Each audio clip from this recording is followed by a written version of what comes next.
أعوذ بالله السميع العليم من الشيطان الرجيم بسم الله الرحمن الرحيم الحمد لله رب العالمين والعاقبة للمتقين ولا عدوان إلا للظالمين والصلاة والسلام على عبده ورسوله محمد وعلى آله وصحبه ومن اتبعهم بإحسان إلى يوم الدين. Të dashur dhe nderuar vëllezër të pranishëm në këtë xhami, Allahun e madhërisëm e falenderojmë ashtu siç meriton madhëria e tij të falendërohet. Allahun e madhërisëm e falenderojmë për të gjitha dhuntit dhe begatit që madhëria e tij vazhdimisht me ton na gëzon dhe na begaton. Dëshmoj dhe deklaroj se nuk ka hyjni që meriton adhurim veç Allahu të Dhul Gjelal, i cili është një pa rival dhe pa ortak. Dëshmoj dhe deklaroj se Muhammedi sallallahu alaihi wasallam është rob dhe i dërguar i Allahut, me të cilin Allahu i madhërishëm e vulosi vargën e pejgamberisë. Salavatet dhe selamet qofshin mbi këtë burr, mbi familjen e tij të pastër të ndershme, mbi shokët e tij fisnik dhe të sinqert, dhe me gjithë besimtarët që ndjekin rrugën e tij, përfshi edhe ne deri në ditën e gjykimit. Të dashur vëllezër, jemi në sekuencat historike të ballafaqimit të Salihut alayhis salam me popullin e tij Themud. Rrëfime kuranore për pejgamberët e Allahut Dhul Gjelal. Rrëfimet më të vërteta për njerëzit më të mirë.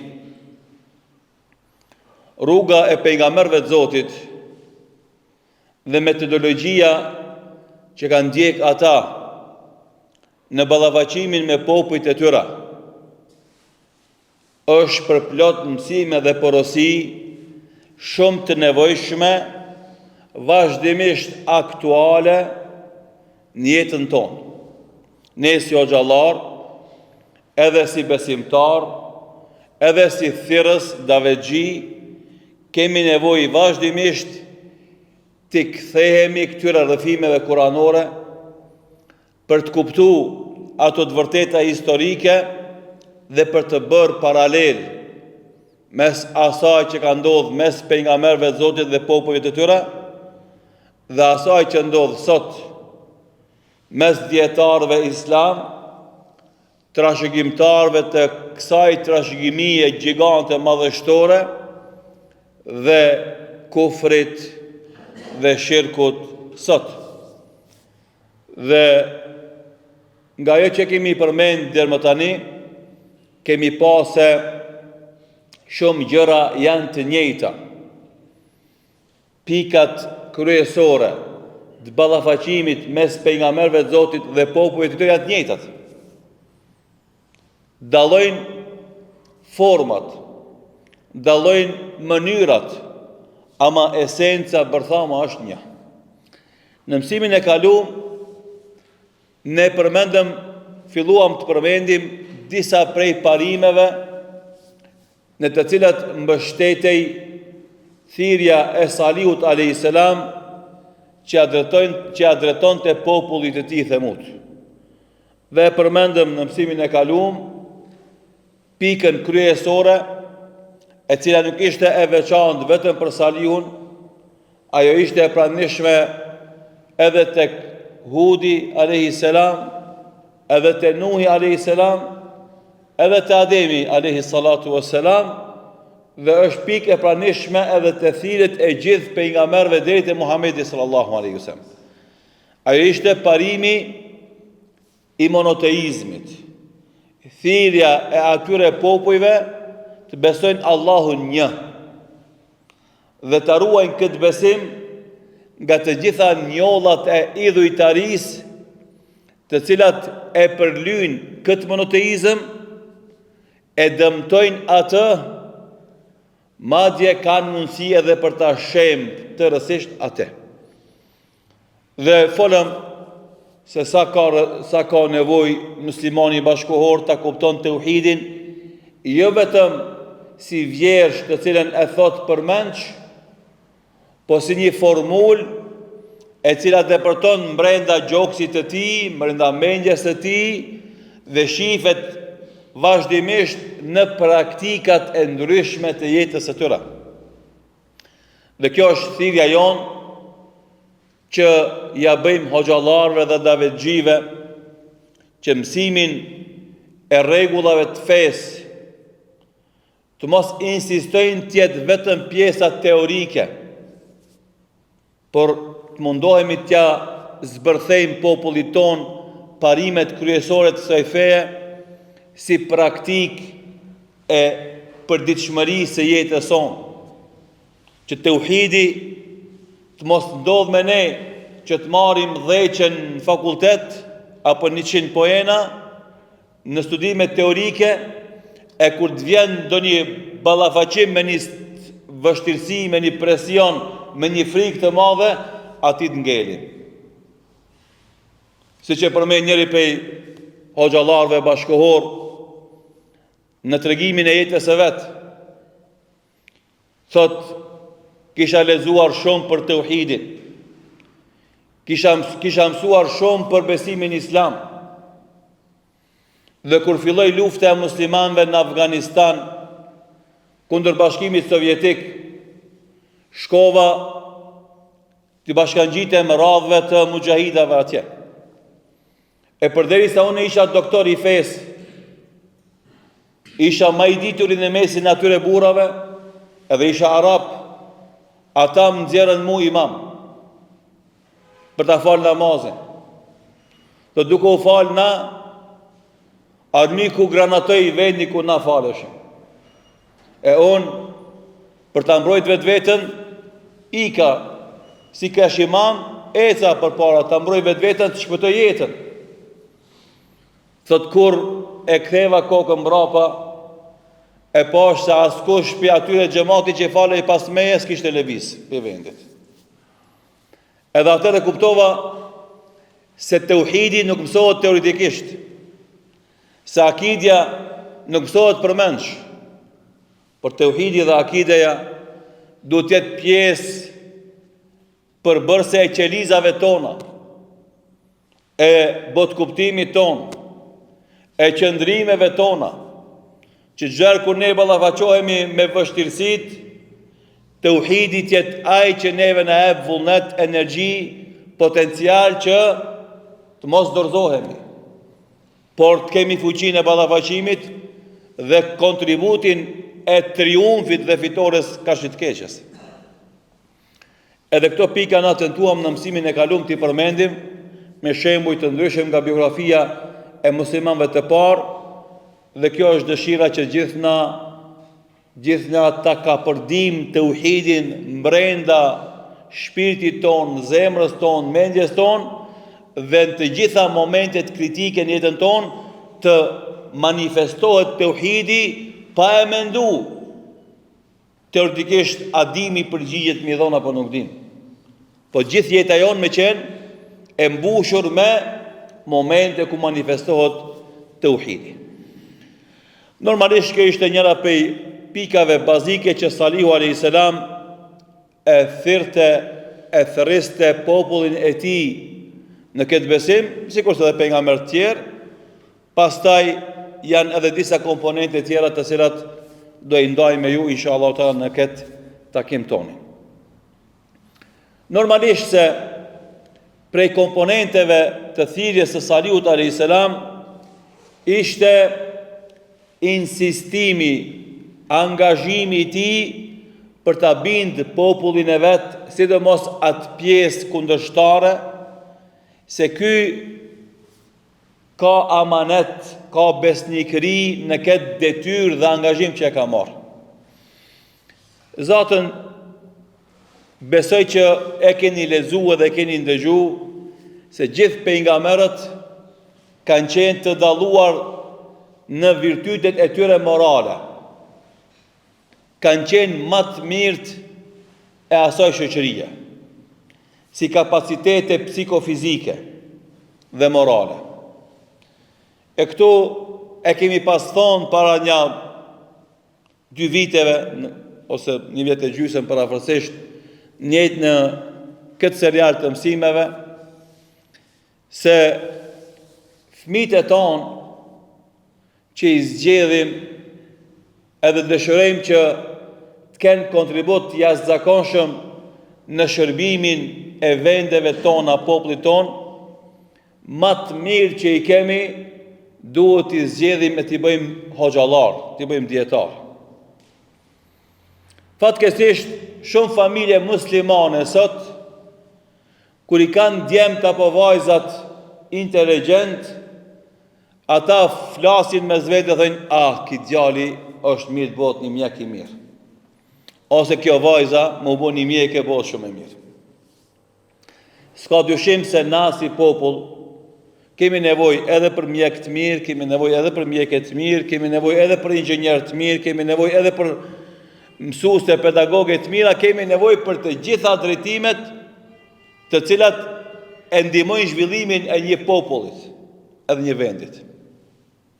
Mirë po, ne si musliman, si ummet islam, mas shumë të i kemi nevojë për hoxhallar të mirë, që e njohin fen mirë, po edhe që kanë kapacitete intelektuale dhe kapacitete morale për me qenë model bindës në shoqërinë ku ata jetojnë.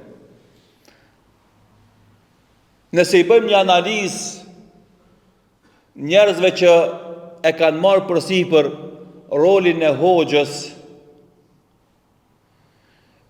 një shumicë e madhe prej tyre është vështirë ta kalon testin psikofizik, intelektual, moral në prizmën e asaj që ofron Kurani fisnik për karakteristikat e pejgamberëve dhe thirrësve për te Allahu dhul xhelal. Edhe asaj që e përmend si karakteristik Muhamedi sallallahu alaihi wasallam. Edhe na duhet me qenë edhe autokritik. Sa është lufta e egër e armiqve të islamit kundër islamit, shpeshere ne muslimant u ofrojmë atyre materiale që ata me sulmu islamin. Veprimet tona, fjalimet tona, projektet tona, konceptet tona, botkuptimet tona që na i shpalosim në vende jo publike, apo në vende publike, mirë po ato pas të bëhen publike duke i përcjell në për botën e internetit, shpeshere pa aftësia jonë për të artikulu intelektualisht mirë parimet e islamit bëhet shkak që dikush t'i shtohet vullneti për ta sulmuar islamin. Ose kemi mangësi të diturive fetare mbi Kur'anin dhe sunetin e pejgamberit sallallahu alaihi wasallam, ose kemi mangësi të diturive mbi realitetin e botkuptimeve që mbretërojnë tek populli jonë. Ose njohin fen si duhet e sa duhet, ose njohin popullin ton si duhet e sa duhet. Edhe andaj shpeshere ballafaqojmë me njerëzit që e njohin fen shumë mirë, po se njohin realitetin për cilin janë duke folë në emën të asaj feje.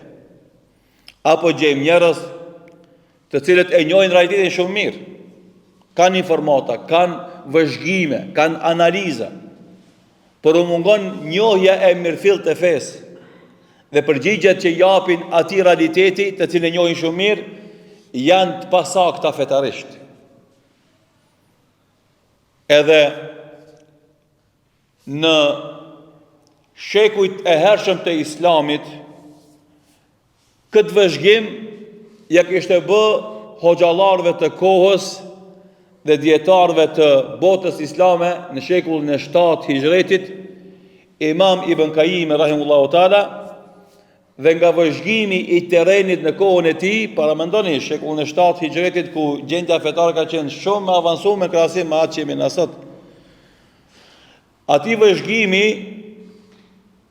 i jep një rezultat akademik, e shkon një libër me emër Ilamul Muwaqqi'in ose Alamul Muwaqqi'in, deklarata e të nënshkruarve, ose do thot vendimet e të nënshkruarve në emër të Zotit. flet për dietarët dhe detyrën e tyre që kanë ka shifes fillimisht, pastaj ka shi ummetit islam.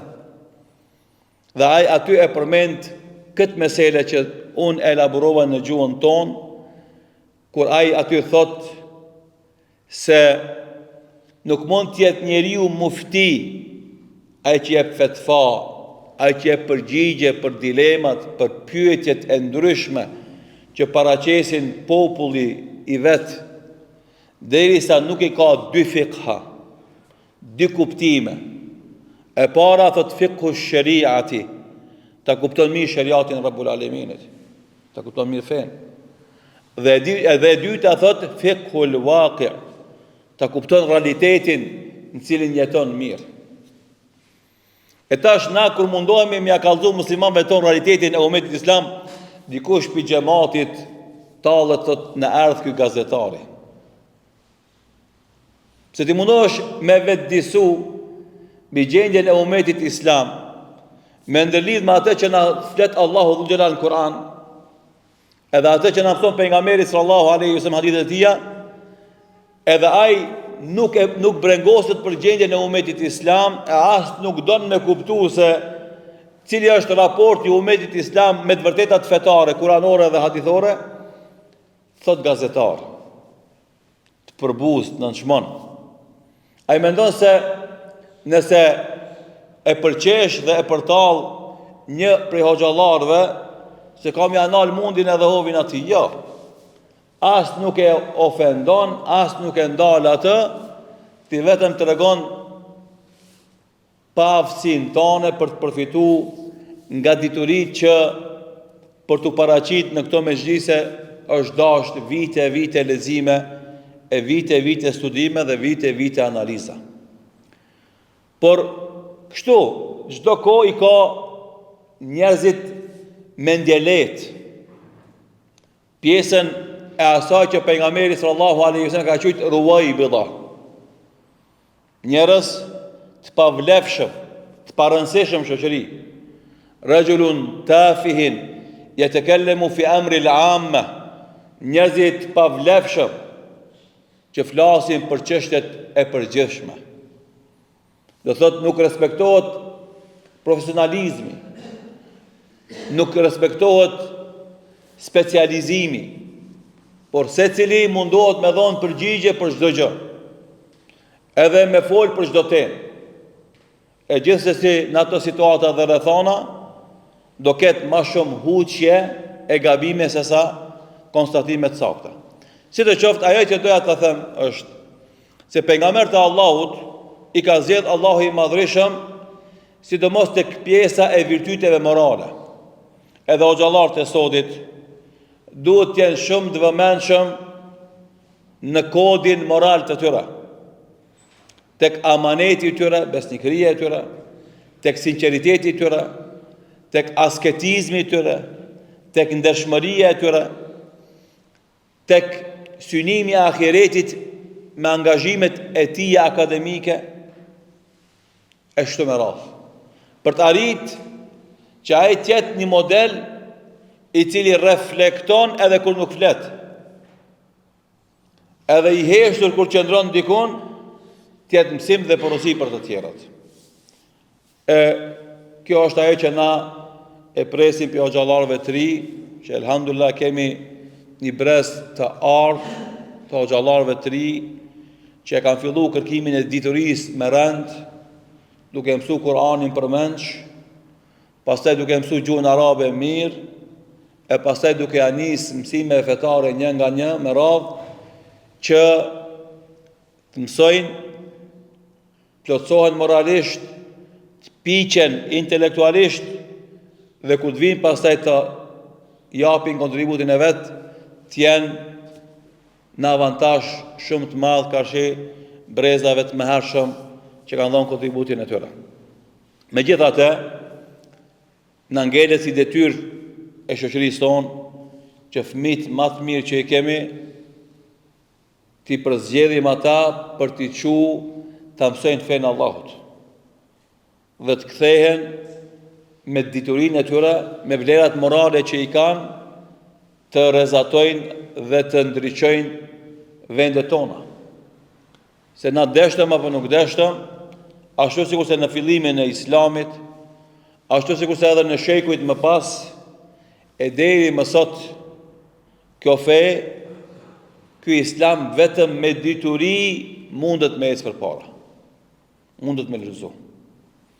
Edhe aq sa më shumë na njohim Islamin, edhe aq sa më mirë ne artikulojmë atë, të vërtetat e Islamit, aq më lehtë do të jetë përhapja e Islamit edhe në popullin ton, edhe në vendin ton, po edhe në vende tjera, inshallah taala.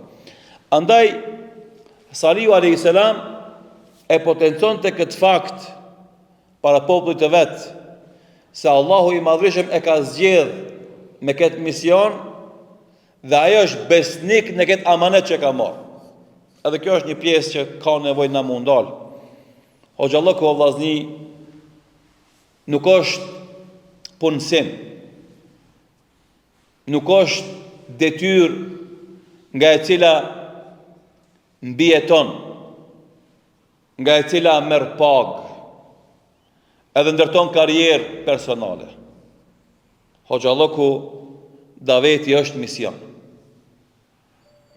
Andaj pejgamberët e Allahut të gjithë si mision e kanë kuptu, edhe amaneti, besnikëria e tyre nuk ka leju që të lajthisin e nëpërmes Hoxhallokut të kenë synim për të fitu pasuri, apo fam, apo autoritet, apo pushtet. Andaj, kur u thot Salihu alayhis salam atyre se inni lakum rasulun amin, në surën Shuara, ajeti 141 deri në ajetin 144, e përshkruan Allahu dhul xhelal këtë ballafaqim të Salihut alayhis salam me popullin e tij dhe thot: "Kadhabat Thamudul mursalin." Populli Thamud i përgënjeshtoi pejgamberët. Pse ka thonë pejgamberët? E kemi sharu kur i kemi elaboru ajetet që flasin për tregimin e Salihut alayhis salam, se sipas rregullave fetare përgënjeshtimi një pejgamberit është sikur se përgënjeshtimi gjithë pejgamberëve. Pse? Sepse Allahu dhul xhelal në surën Al-Baqara, në ajetin e parafundit, çka thot: "Amana ar-rasulu bima unzila ilayhi min rabbi wal mu'minun kullun amana billahi wa malaikatihi wa kutubihi wa rusulihi la nufarriqu bayna ahadin min rusulihi." Ne nuk bëjmë dallime mes asnjërit prej pejgamberëve. Andaj kush e mohon një pejgamber të Zotit, është njëjtë sikur se më pas mohu gjithë pejgamberët e Zotit. Edhe andaj tha kadhabat Thamudul mursalin, populli Thamud i përgënjeshtoi pejgamberët, megjithëse ata e përgënjeshtruan Salihun. Por ti se përgënjeshtoi Salihun, që nën kupton edhe Hudin, edhe Nuhin, edhe Ademin alayhimus salatu wassalam. Pastaj thot: "Idh qala lahum akhuhum Salihun ala tattakun", kur vllai i tyre, biri i tyre, antari i atij populli, atij vendit, i tha atyre: "Ala tattakun", pse ju nuk keni frikë nga Zoti? "Inni lakum rasulun amin", e un, kjo është deklarata, konstatimi, un jam i dërguari nga Zoti, i dërguari besnik nga Zoti. Andaj amanet e kam këtë mesazh. Amanet e kam këtë porosi. Edhe kjo është porosia për mua dhe për xhallarët edhe të vezxhit. Nëse kemi kuptu këtë ilm, këtë dituri, këtë fe si amanet të përcjellim, neve nuk duhet me na interesu asgjë tjetër në jetën tonë përveç se përcjellja më e mirë e këtij amanetit në popullin ton edhe në brezat që vinë pas nesh. E këtu duhet t'i them se cilit hoqë e davazhi, sa ma të sinqert që jemi në këtë amanet që kemi marë, sa ma të urtë që jemi në mënyrën e artikulimit të këtij amanetit që kemi marë, sa ma stoik, të palekundshëm, e stabil të jemi në përqimin e këtij amanetit që kemi marë, sa ma durimtar që jemi në këtë rrugë, sa ma zellshëm edhe të vullnetshëm të jemi në këtë rrugë, aq më tepër Allahu ka më na ngrit në dunjë dhe në ahiret. Ajo që e dëmton angazhimin e një hoxhës është mashtrimi pas të mirave të kësaj bote, qoftë ajo pasuria apo fama. Dhe për këtë arsye, nëse duam që të arrijmë qëllimit, që ta përcjellim këtë amanet formën më të mirë të mundshme, vazhdimisht duhet me kontrollu në jetën tonë. Edhe vazhdimisht duhet ta lutim Allahun që Allahu t'i ruan zemrat tona nga lajthitja e tyre në qëllimet e tyre. Që qëllimi i gjithë angazhimit tonë tjetë vetëm fitimi i kënaqësisë së Allahut. Përndryshe do kemi probleme. Ndoshta na do jemi të dobishëm për njerëzit. Ndoshta njerëzit do na e shohin hajri. Ndoshta njerëzit do mësojnë për neve shumë gjëra të mira, të mëdha, të rëndësishme. Mirë po na nuk do fitojmë për asaj nga e cila kanë fituar njerëzit për nesh.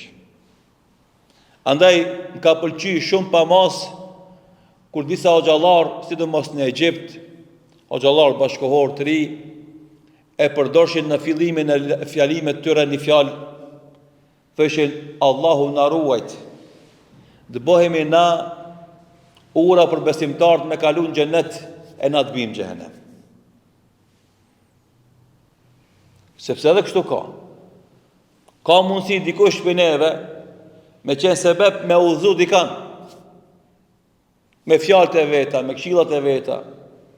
Mirë po, veprat e tija mos janë sikur se fjalët e tija, e të mos arrijnë sukses veprat e tija ta çojnë në xhenet, megjithëse fjalët e tija atë tjetrin e quan në xhenet. Edhe për këtë ka argumente fetare sa dush, por nuk duhet dal prej temës për me fol për këtë fenomen. Ajo që dua ta them është se amanet e kemi këtë fe dhe duhet me ruajt jo si sytë e ballit, ma shumë se sytë e ballit. Se me i hub sytë e ballit, jeton një verbër në këtë botë. Nuk vdes. Nuk pëson shumë, ki kufizime gjithsesi, po jeta vazhdon. Ama me hub fenë Allahut Xhelal, e hub edhe dunjon edhe ahiretin. Edhe andaj, secili prej neve që ka marrë përsipër këtë detyrë dhe këtë rol, le të ketë parasysh se ky mesazh është amanet, e amaneti duhet me dhënë hakun. Kush jep hakun, le të merr përsipër këtë amanet. Kush se ka fuqin me dhënë hakun,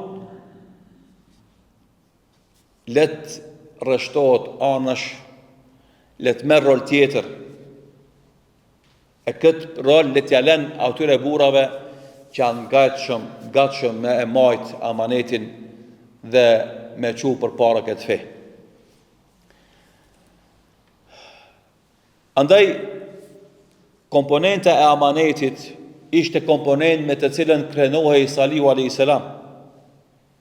Edhe historia e tij e kalume, edhe historia e tij si pejgamberi i Allahut ishte përplot manifestime të këtij amaneti, të kësaj besnikërie. Kjo fe kërkon burra që e marrin këtë fe dhe e mbajnë me seriozitet edhe e përcjellin me besnikëri në brezat që vinë pas. Burra që e përmbushin premtimin e vet. Se besnikëria ka të bën me tradhtin. Besnikëria ka të bën me zbatimin e premtimit. E merr një përgjegjësi e çon në vend. E jep një premtim e zbaton. Nëse amanetin e çon në vend, premtimin e realizon, je besnik. Nëse premtimin e thën, amanetin nuk e çon në vend, bën tradhti, e tradhtar. Andaj kur Allahu Xhelal i lavdroi besimtarët, i lavdroi me besnikëri dhe tha rijalun sadaku ma ahadullah alayh. ishin burra që e zbatuan me besnikëri atë që ja premtuan Allahu subhanahu wa taala. Rijalun sadaku ma ahadullah alayh, faminhum man qada nahbahu wa minhum man yantazir wa ma badalu tabdila. Disa prej tyre e dhanë jetën në këtë rrugë, e disa vazhduan të presin radhë për të sakrifikuar çdo gjë në këtë rrugë, pa ndryshuar asgjë prej amanetit që e kishin marrë. Nuk është lehtë 50 vjet, 60 vjet, 70 vjet ta bartish një amanet. Amanetin e përhapjes së fjalës së Zotit, e sunetit pejgamberit sallallahu alaihi wasallam. Por ai që është burr, ai që ka besnikëri, ai që ka marrë me seriozitet këtë amanet, ai e vazhdon. Edhe nuk ndryshon. Edhe krejt çka ka është i gatshëm me i fliu, vetëm me dhënë kontributin për me përcjell amanetin përpara. Andaj kjo ishte një komponent që me te Salihu a.s. u ballafaqua me popullin e vet, është komponent që fatkeqësisht shpeshherë na mungon të gjitha shtresat e xhamatit musliman, prej te koka e deri te bishti. Sa herë ka bo vaki që dikan ne kemi shok, e kemi xhamat, rrim bashk me te, ai vjen në përdeset hoxhallarëve. Kur mas një jave, mas një muje, mas 5 muje, mas një viti, mas 2 viti, ndodhi një problem. Edhe vinë disa njerëz thënë, pilonin e njeh, po besoj si njeh, e kam shok. Thot, kështu, ka ndodhi ku ai na ka tradhtu. Për çka ka ndodh? Biznes muhabeti. Si filoni që është i rregullt namaz, filoni që është i rregullt ndërsa të hoxhallarëve, pas ka tradhtu më një punë dunjoje, i cili gjatë vite thot që jam i udhëzuar, edhe gjatë vite rrin rreth e përqark hoxhallarëve, edhe një biznes dunjoje, ai s'pas ka pas amanet, s'pas ka pas besnikëri dhe ka tradhtu në biznes. Po, fatkeqësisht ka si shembuj negativ, nuk janë shumë, po s'janë as pak. E kur mos u bofshin shumë, e u zhdukshim përgjithmonë, mirë po ka. Të gjitha nivelet fatkeqësisht. Edhe andaj të gjithë na duhet me kultivu amanetin, besnikërin, dhe me i dhonë përparësi burrisë e besnikërisë të gjitha mejdanët e jetës. Edhe nëse na kushton jetë, o vllazni shqipne që po flas. Edhe nëse na kushton jetë, e jo më nëse na kushton fitim ose humbje të biznesit apo të dunjas. Kështu kanë qenë muslimanët e parë. E kështu kanë qenë pejgamberët e Allahut. Për ta besnikëria ka qenë gjëja e shtrenjtë, më e shtrenjtë se jeta e tyre. Edhe nuk kam pranu të tradhtojnë e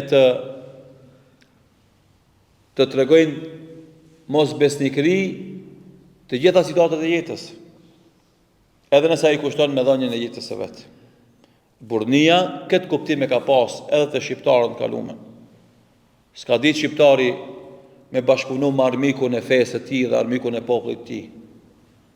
Sado që i ka kushtu.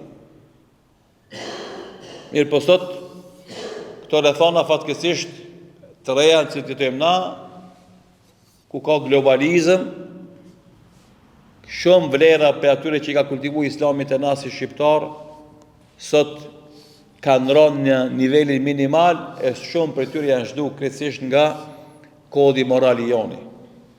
Bile, kemi ardhur në situatë që nëse shohim dikën që është besnik, edhe i jep rëndësi amaneteve, me thonë, ai kis buri vaktit, ama tu e tallë, dhe më thonë. Lunë rolin e burrave të vaktit. Ka ndryshu koha. E relativizon qëndrimin besnik parimit, ose vlerave morale, ose nderit e kështu me radhë. Ande kjo ishte një prej pikave që e potencoi Salihu a.s. në komunikimin e tij me popullin e vet, për me tregu se unë jam burr, edhe burrisht mirë vesh me ju. Ndesh me të mirë, ndesh me të keq. Ashtu si tha pejgamberi sallallahu alaihi wasallam në betejën e Hunenit, kur ngeli i vetmuar përpara idhujtarëve, kur e tradhthun ata muslimanët e ri që sapo e kishin pranuar Islamin, Allah ishin pjek në Islam, e mbeti i vetmuar, e tha atë fjali që duhet me qenë moto e çdo hoxha dhe davexhiu, ana nabiyun la kadhib, ana ibn Abdul Muttalib, unë jam pejgamber, se jam gënjeshtër. Unë nuk shëjpej parimet e mia. Unë nuk heqi dorë nga ballafaqimi, edhe nëse ngelen vetë. Pse e vërteta është me mu dhe unë i ri, do thot besnik sa e vërteta edhe nëse ngelen vetë. Edhe kur e pan muslimanët çka bënën, si e lanë vetë pejgamberi sallallahu alaihi wasallam, aty për aty u penduan edhe u rikthyen në betejë dhe vazhdoi betejë në favor të muslimanëve. Kështu është jeta. Gjithë na testohemi momente të caktuara që Allahu dhul xhelal na e bën me dije vetveteve tona, vlerën tonë reale, kush jemi na, sa vlejmë na. Pastaj normalisht për ta pa edhe tjerët vlerën tonë reale, që mos shtiret ai që shtiret, mos aktron ai që aktron, edhe ndeshesh burria e vërtet atij që ka burri të vërtet. Dhe historia islame është përplot me shembuj të dy taborave, edhe të burrave të vërtet, por edhe atyre që kanë vesh petkun e burrave, nga burnia as shkronjën bë nuk e kanë. Kjo flas për të kalumen, ne mos flasim për sot, kur interesat meskine të kësaj bote, ku interesat materiale fatkesish shpeshherë bëhen më të rëndësishme edhe më prioritare se sa interesat e fesë që na japin të mirat e kësaj bote edhe të ahiretit. Andaj ky parim që potencoi Salihu alayhis salam është parim që na detyron gjithë neve të reflektojmë, edhe të mendojmë sa na jemi besnik edhe në përcjelljen e mesazhit të Zotit, po sa jemi na besnik edhe në kontinuitetin e angazhimit dhe aktivitetit ton, edhe sa kemi na besnikëri karshifes nëse ne ballafaqohemi me situata të vështira, me teste të rënda. A do dalim burrisht për atyre testeve, apo do gjynjëzohemi e do të dorëzohemi, Allahu na rujt. Me këtë parim lidhet edhe parimi i tretë, që është parim shumë i madh dhe i rëndësishëm, gjithë pejgamberët e Zotit e kanë përmend, është parimi i shpërblimit për punën që e bën davexhiu. Për ta sqaruar që në fillim mos ketë keq kuptimi, kjo s'do të thonë se hoxha s'ka drejt me marr pagë për angazhimin e tij konkret. Po kjo tema për cilën flasim në tash është më e madhe se marrëveshja e punës që e bën një imam në një xhami. Po kjo ka të bën se na gjithë na që i themi vetes musliman dhe duam të jemi pjesë e karavanit të thirrjes islame, duhet ta kuptojmë se angazhimi jon nuk ka çmim me cilën mund të paguhet. Dhe se s'është më rëndësi a na e din, as na e din njerëzit që kemi për rreth, a na shpërblejnë, a nuk na shpërblejnë në formë direkte apo indirekte angazhimin ton, na e kemi mision edhe na nuk nalemi. Kjo është qëllimi me kuptu. S'është më rëndësi a ka xhamat që mbledh pare me ma bo një rrogë, apo s'ka xhamat, unë duhet më mësu atyre fenë Allahu subhanahu wa taala. S'është më rëndësi, unë a marr një pagë prej më të mirave që i marrin profesione tjera në kohën teme, apo nuk e marr atë pak, unë e kam detyrë dhe obligim me ia mësu popullit tem këtë fe. S'është me rëndësi a ma din xhamati as ma din, a e vlerëson populli as e vlerëson sakrificën teme, unë e kam detyrë dhe obligim përderisa e kam marrë këtë amanet me ia mësu fen popullit tem. Se shpesh edhe ka bo vaki me bo muhabet, po s'ta din xhamati, po s'ta din populli, po s'ta din ky, po s'ta din i joti.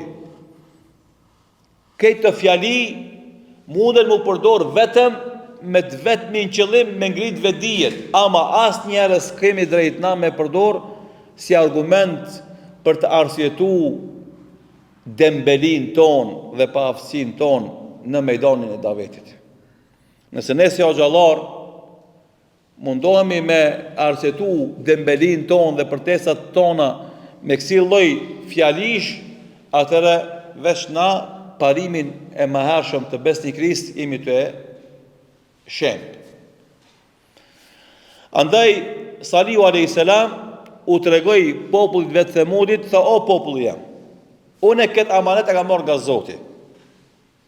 Këtë mesazh e përcillit te ju si amanet marrën nga Zoti. Ju ma vlerësoni, s'ma vlerësoni, puna juve është. Ju ma shpërbleni, s'ma shpërbleni, këtë gale se kam. Pse? Kjo është gjithashtu ka të bën me shumë komponente që përmenda pak më herët, sepse unë marrëveshjen nuk e kam me ju, po marrëveshjen e kam me Allahun subhanahu wa taala.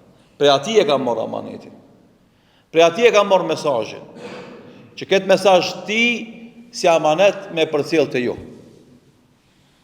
Andaj unë nuk lipi pagesë për juve. Nuk lipi shpërblim për juve. Nuk pres me ma dit ju sakrificën teme. Sepse s'ja kanë ditë as pejgamberëve të Zotit. Po shpërblimin duhet me prit për Allahu xhelal. Andaj tha Salihu alayhis salam: "Wa ma as'alukum alayhi min ajr in ajriya illa ala rabbil alamin." Un nuk kërkoj për juve pagesë, shpërblim. Pse? Sepse shpërblimi jem është përgjithësi e Rabbul Alaminit, Zotit të gjithësisë. Ai ka marrë këtë detyrë dhe këtë përgjithësi. Unë as nuk e mendoj këtë punë. As nuk brengosem për këtë gjë. As nuk e mendoj këtë punë.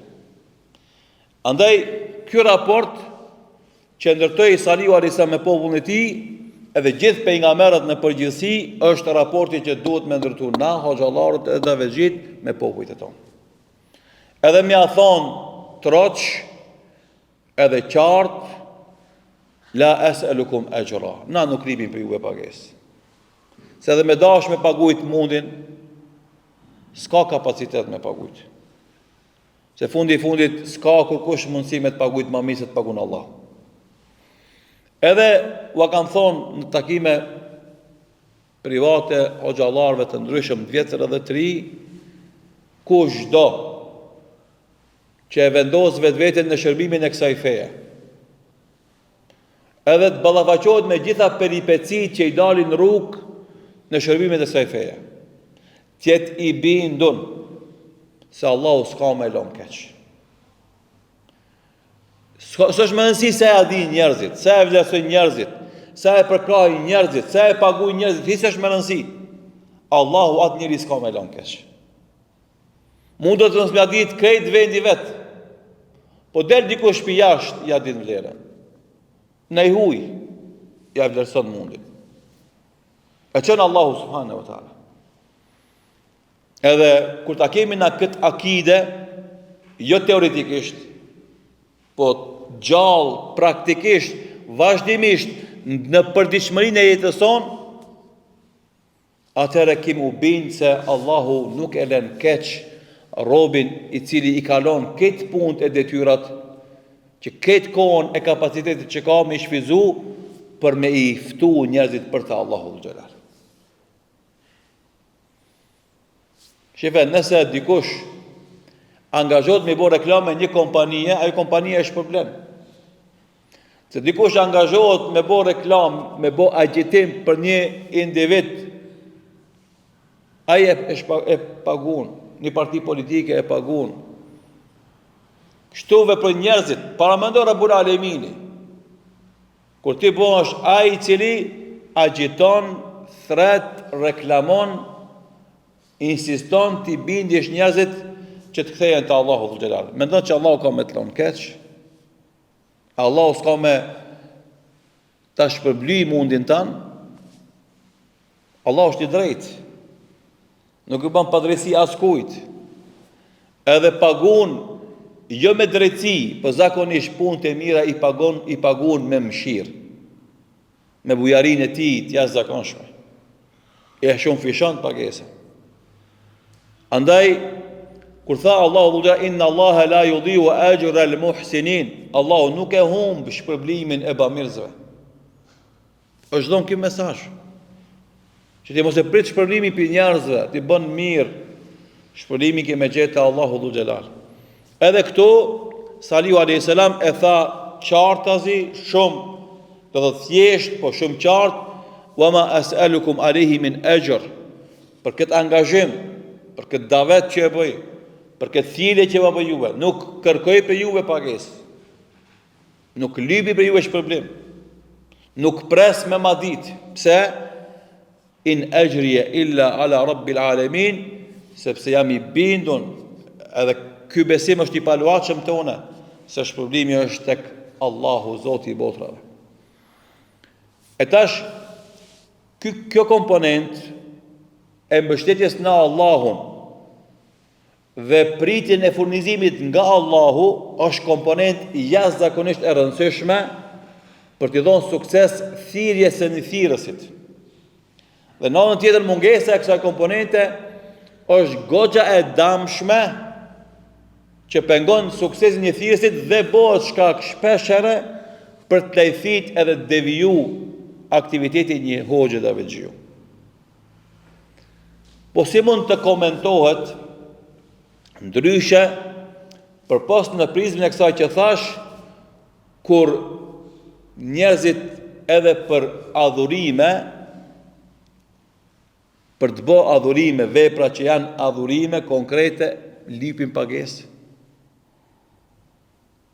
Me të knu një hatme me pare, me të knu një asin me pare, me të bo një qelim e të uhid me pare, me të bo çdo aktivitet adhurimi konkret, me të shëndru në biznes komercial që me të bo me pare.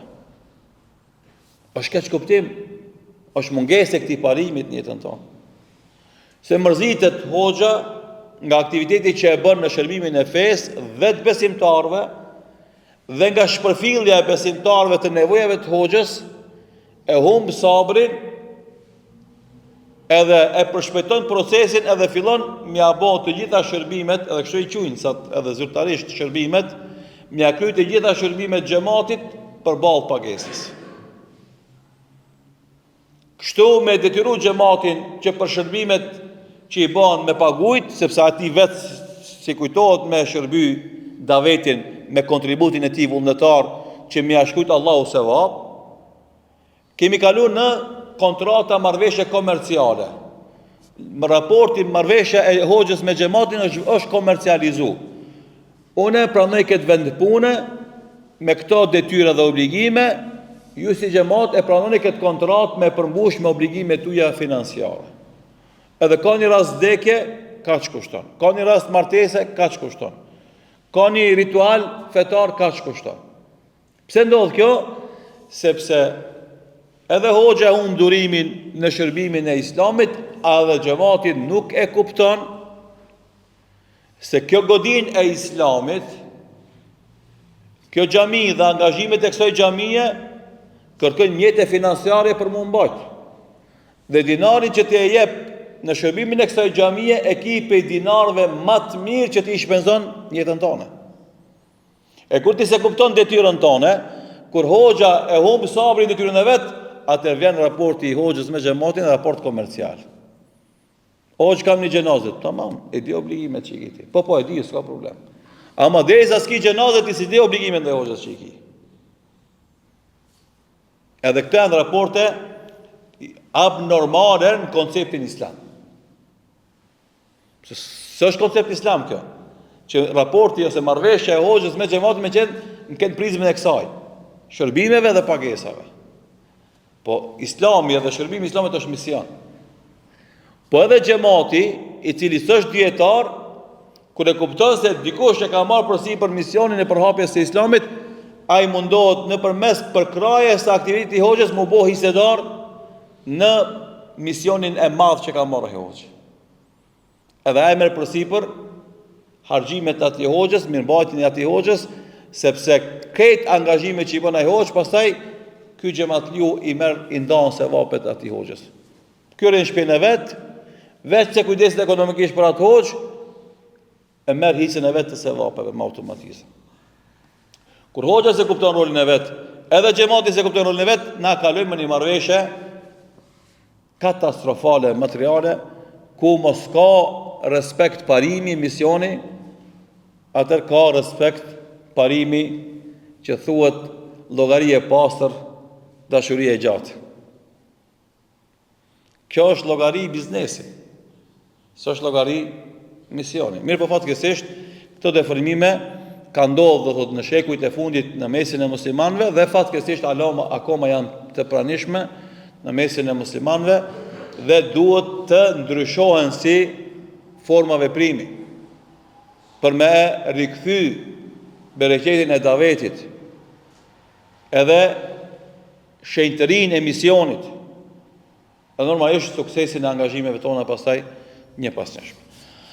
Kohën që kemi në disponim veç na ka përfundu, na këtu do ndalemi me lejen dhe ndihmën e Allahut Dhul Xhelal, që pastaj në mësimin e ardhshëm të vazhdojmë me parime tjera të thirrjes së Salihut alayhis salam, komunikim me popullin e tij. Ecim dal nga dal që këto momente të këtij ballafaqimit mes Salihut dhe popullit të vet të gëdhenden në kokat tona dhe në zemrat tona dhe të arrijnë sukses që të jenë mësime të përhershme, të pranishme në jetën tonë, inshallah taala, dhe ato reflektime të arrijnë sukses në ndryshimin e jetës sonë individuale, po ajo që është më me rëndësi edhe të bëjnë ndryshimin në jetën tonë shoqërore, inshallah taala. Elusim Allahun e Madhërisëm që Allahu vazhdimisht na dhuron dije të dobishme dhe vepra të mira, na dhuron sinqeritet në fjalë dhe vepra, na jep thellësi në dituritë që i kemi dhe urtësi në mënyrën se si i artikulojmë ato. Elusim Allahun vazhdimisht na shton udhëzimin neve dhe të na bën sebeb për udhëzimin e popullit tonë, inshallah taala. Wallahu taala a'lam wa sallallahu ala Muhammedin wa akhiru da'wana alhamdulillahi rabbil alamin.